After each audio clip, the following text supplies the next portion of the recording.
দুঃখে প্ৰাণ যায়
এই মনুষ্যৰ জন্মলৈ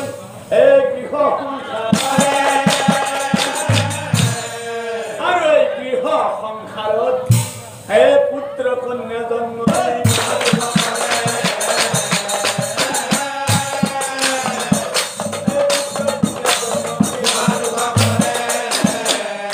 ও চুলি পকে দাঁত সৰে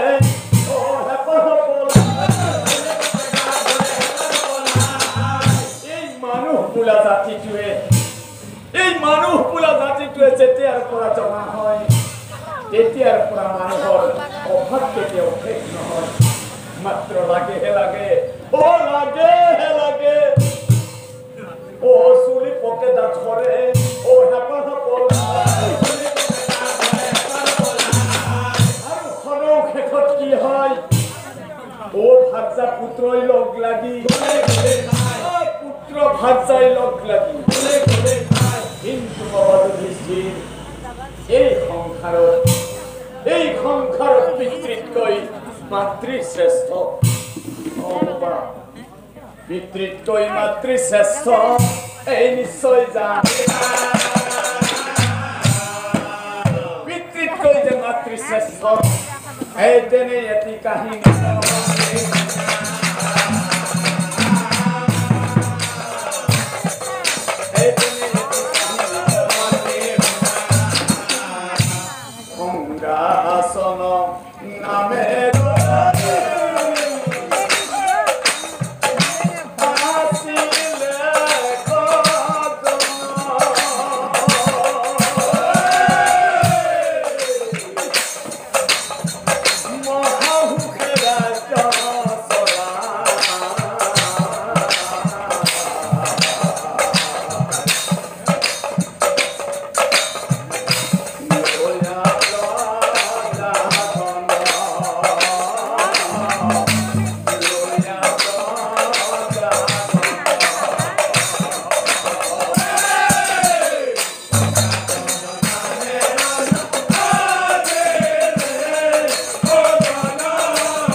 কিন্তু আসলটোই নাছিল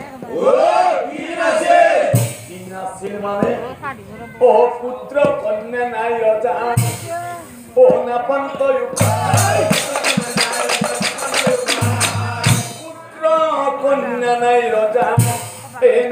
তই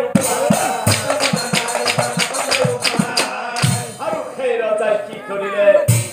এই ভাল ভাল মুনিক মাতি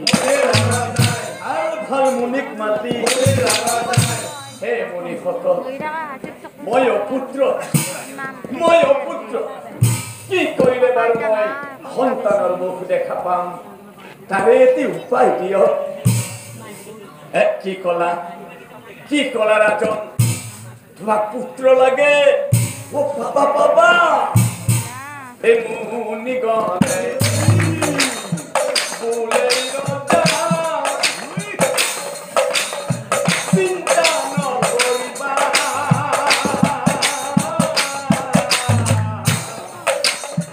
হে ৰাজন অগ্নি পূজা কৰা তুমি পুত্ৰ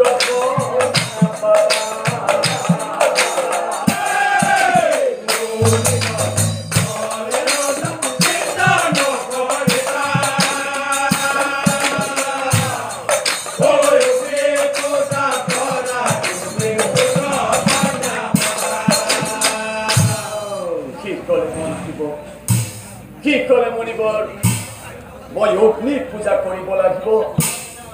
ঠিক আছে আৰু মুনিগণ কথা শুনি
চিন্তা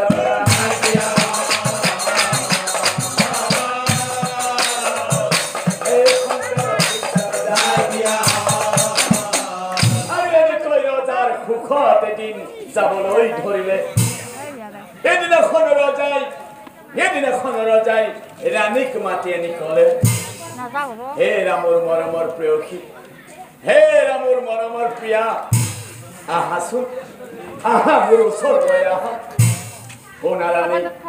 আজি বহুদিন হ'ল মই মৃগয়া কৰিবলৈ যোৱা নাই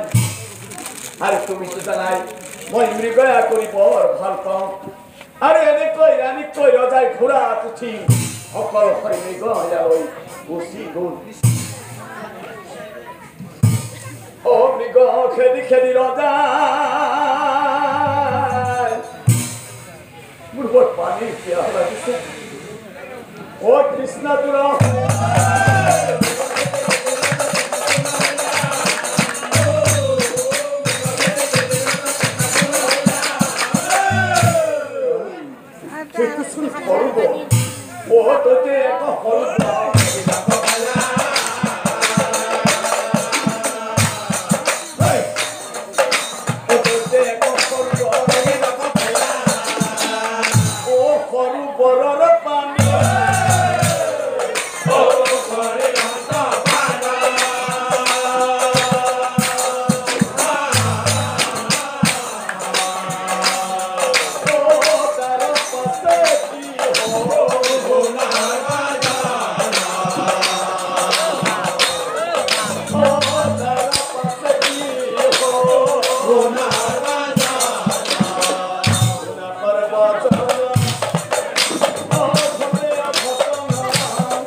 দেখোন কিবা নিজকে আজি কিবা বেলেগ বেলেগ লাগিছে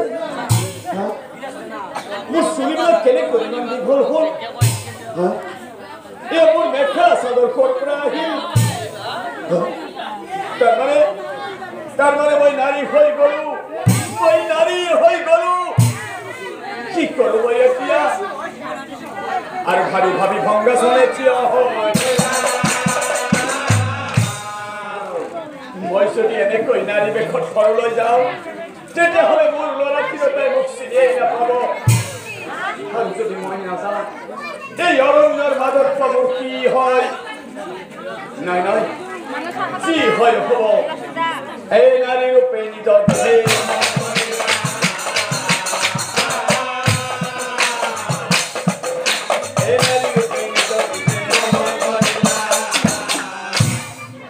ৰাণী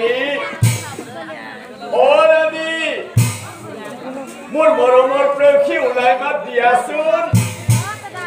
অ ৰাণী ৰাণী বুলি ৰজাই অ মাতি বেলা